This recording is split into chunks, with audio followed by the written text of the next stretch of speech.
Perkenalkan, nama saya Eden Viana Bani dengan NIM 20030020088, kelas 1C, semester 1, jurusan Administrasi Bisnis, Fakultas Ilmu Sosial dan Ilmu Politik, Universitas Nusa Cendana Kupang. Tujuan saya membuat video ini adalah untuk memenuhi tugas mata kuliah pengantar sosiologi, review buku ke-11. Masalah kontemporer dalam sosiologi perkotaan. Bacaan dalam buku ini dibagi menjadi 4 bagian yang mengeksplorasi 4 pendekatan utama ke kota. Bagian pertama membahas perspektif teoritis dan perdebatan di antara para sarjana perkotaan. Bagian kedua membahas dampak ekonomi global terhadap kota. Bagian ketiga menjelaskan perubahan ekonomi perkotaan dan dampak terhadap berbagai ekonomi masyarakat. Bagian terakhir menjelaskan beberapa masalah utama dan pilihan kebijakan politik.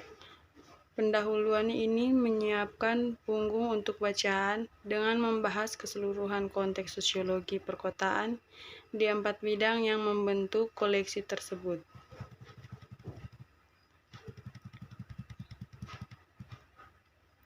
Yang pertama, perspektif teoritis terbaru tentang kota dan masyarakat. Selama 30 tahun terakhir, pemahaman sosiologi kita tentang kota telah mengalami perubahan besar. Dari awal sosiologi perkotaan hingga tahun 1970-an. Paradigma dominan atau cara pemahaman dalam penelitian perkotaan adalah teori ekologi manusia. Teori ini yang dikembangkan di Universitas Chicago menafsirkan kehidupan dan bentuk kota sebagai perpanjangan dari proses alam. Asumsi terpenting ekologi manusia adalah bahwa kota itu sendiri seperti organisme hidup yang terdiri dari bagian-bagian yang saling bergantung. Bagian-bagian atau kawasan alami kota, menurut teori, diatur dalam pola teratur dengan kawasan pusat bisnis yang dikelilingi oleh lingkaran konsentris, penggunaan lahan lainnya. Perubahan pola penggunaan lahan atau lokasi permukiman dianggap didorong oleh pesaing memperebutkan ruang di mana kelompok yang dapat menawarkan lebih banyak untuk ruang dapat memperoleh lokasi yang baik. Pada norma sosial yang membedakan kehidupan perkotaan dari kehidupan pedesaan diduga sebagai akibat dari populasi kota yang lebih besar, lebih padat, dan lebih heterogen dibandingkan dengan populasi pedesaan yang lebih kecil, kurang padat, dan relatif homogen. Munculnya ekonomi politik. Pada 1970-an, beberapa sosiolog Prancis mengalihkan perhatian mereka ke studi perkotaan. Beberapa dari karya awal ini diterjemahkan untuk audiens yang berbahasa Inggris. Sosiologi Prancis mencoba memahami hubungan antara pasar real estate pemerintah dan kebijakan sosial yang mengakibatkan pengolahan besar di perkotaan. Sumber inovasi lain adalah karya ahli geografi dan sosiologi Inggris, yang studinya membantu menafsirkan kembali masalah perkotaan. Tulisan-tulisan baru ini memicu serangkaian konferensi dan publikasi yang mempertemukan para sarjana seputar agenda penelitian bersama perspektif teoritis yang dikenal sebagai ekonomi politik. Label lain untuk perspektif yang muncul termasuk Neo-Marx, neo-Weberian, dan sosiologi perkotaan baru. Genre dan penelitian perkotaan. Sosiologi perkotaan secara tradisional memiliki kota melalui lensa ras, etnis, dan kelas sosial. Sampai tahun 1980-an, mereka jarang membahas atau mempelajari cara-cara di mana pria dan wanita menjalin kehidupan yang berbeda atau mengalami realitas yang berbeda. Studi awal tentang gender merupakan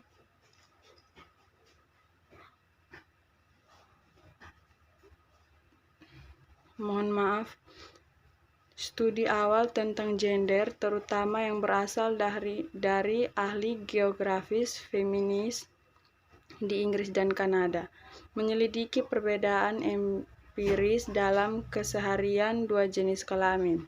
Mereka fokus pada isu-isu seperti kebutuhan perumahan, lokasi kerja, transportasi, kesempatan rekreasi, pekerjaan rumah tangga tanpa upah, dan keterlibatan masyarakat.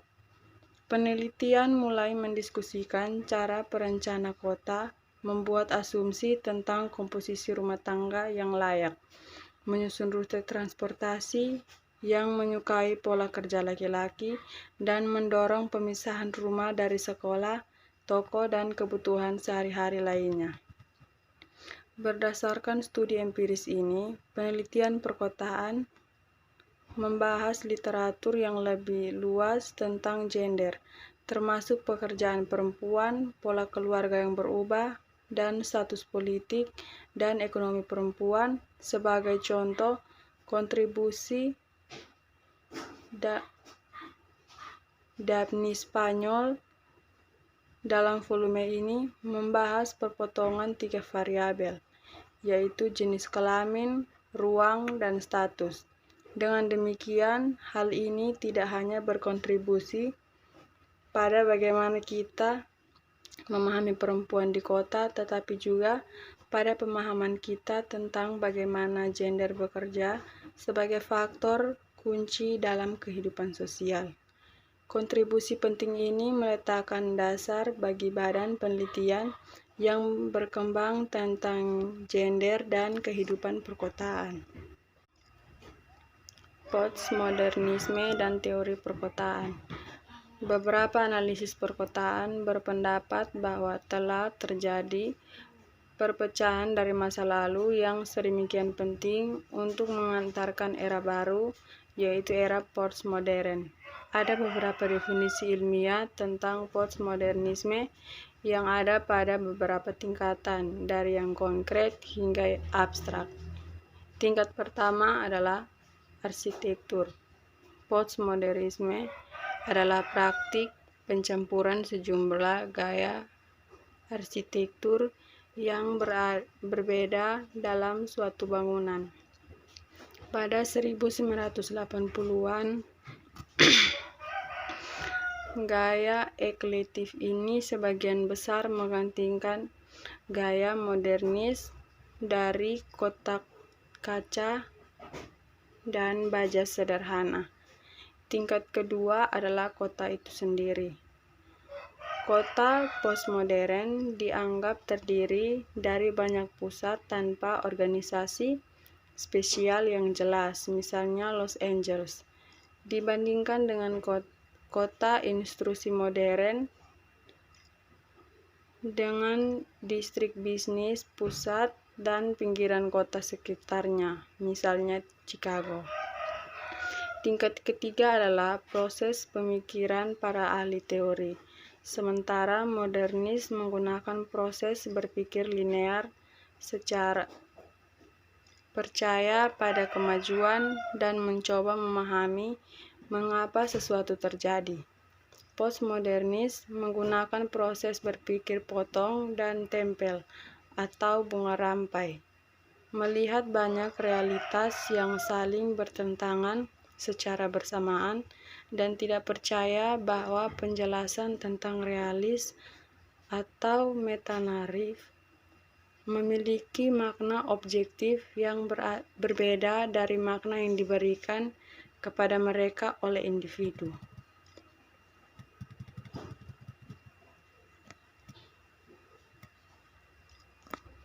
Globalisasi dan dampaknya pada kota. Globalisasi ekonomi telah melemahkan atau menghilangkan hambatan arus informasi, barang, uang, dan orang-orang melintasi batas-batas negara. Perjanjian perdagangan bebas internasional telah menggantikan tarif dan kontrol imigrasi yang sebelumnya membuat ekonomi nasional agak terisolasi satu sama lain. Teknologi transportasi dan komunikasi modern telah memungkinkan perusahaan untuk mengkoordinasikan proses manufaktur yang berlangsung di beberapa lokasi di berbagai negara.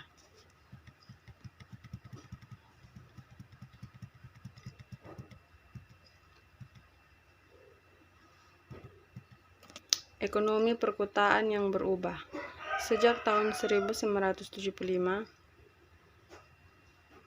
restrukturisasi ekonomi yang dikombinasikan dengan globalisasi yang semakin intensif telah memberikan pengaruh yang sangat besar pada jenis pekerjaan yang tersedia di Amerika Serikat, Inggris, dan negara industri lainnya.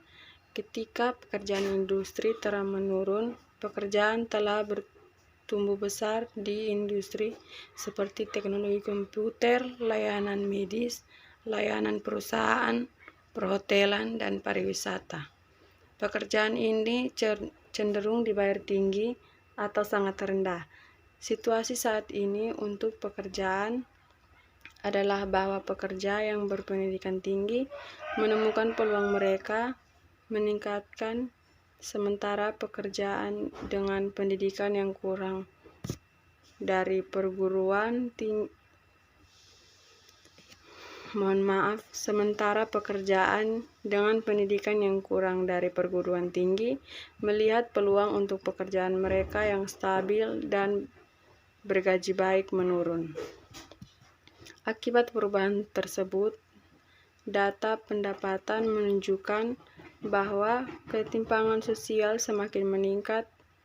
Kelas menengah yang di Amerika Serikat bertumbuh hingga tahun 1973 telah menyusut sejak saat itu, dan proporsi populasi yang kaya atau miskin telah meningkat.